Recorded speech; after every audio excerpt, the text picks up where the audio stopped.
it comes with this torque screwdriver, and what you want to do is all around the fader panel remove the screws, and then the black screws on the face. Don't forget about these two screws.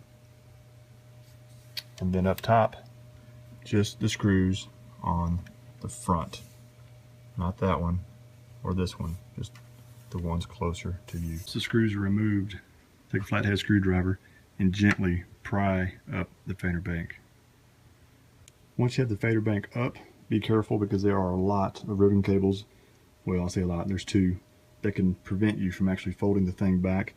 There's one over here, and then there's one over here, right there. And then you've got these other little connectors here that if you unplug them, whoop, that one right there, and that one right there, you unplug them, then you can gently fold it back on top of the console and free up some hands to get inside. Once you have the fader panel up, you'll want to remove this guy. 3 screws here, 2 screws here, and then 2 screws right there. Now here I've already removed the head jack assembly. Take the screw off and it pulls right back out. And you can see the wires go through this manifold right here. Once you've removed the headphone jack from the front, then close down the fader bank, and then with your screwdriver, your flathead again, gently pry up the main face of the console.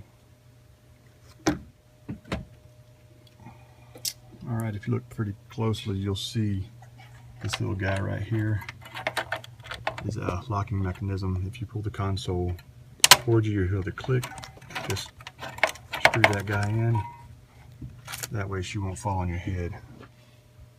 If you look down here, you'll see there's, my hand's in the way, there's the black wire for the headphone jack, and ribbon is underneath the ribbon cable. And so you just clip these tie wraps right there and follow it. It actually goes in underneath,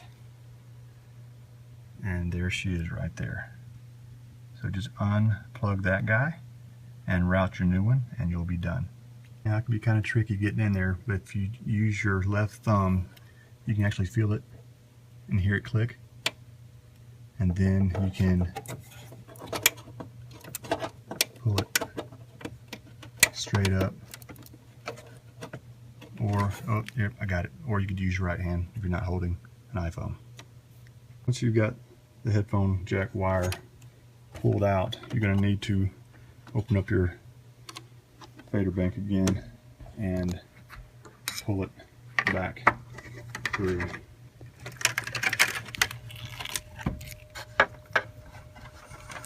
Just like that. And there it is.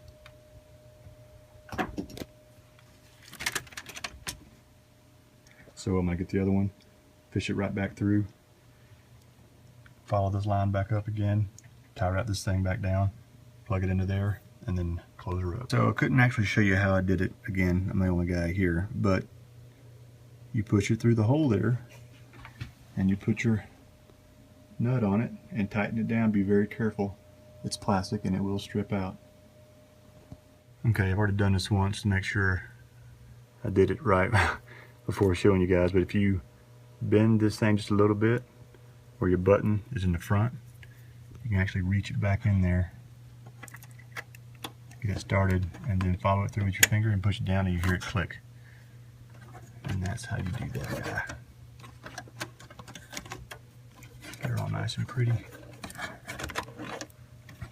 Make sure before you put this cover back on that these guys are up and out of the way. Otherwise, they're tangled up down in here. You might lose them and have to take the cover back off again. When placing these screws back in, be careful. These screws need to go in straight, and with a long screwdriver, it's going to want to go in at an angle, and you'll end up stripping those guys out.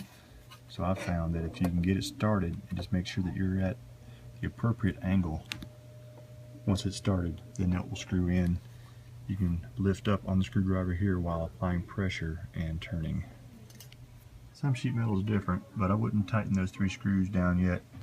until you get these things in real good. Otherwise, they'll be out of place. Those of you who aren't familiar with ribbon cables, this red line designates pin 1 on the connector and the key, so they only go in one way. If these are opened up all the way, it may not seat in correctly, so make sure they're closed in like that, and then snap and make sure these crimp down on top of your connector. Make sure after you've gotten this connector in, you go back and plug in these connectors here, there, and make sure you get this ribbon cable in right up here at the top. You're going to have to actually fold this panel back down to get to it. But yeah, same process is key. Make sure it clicks in.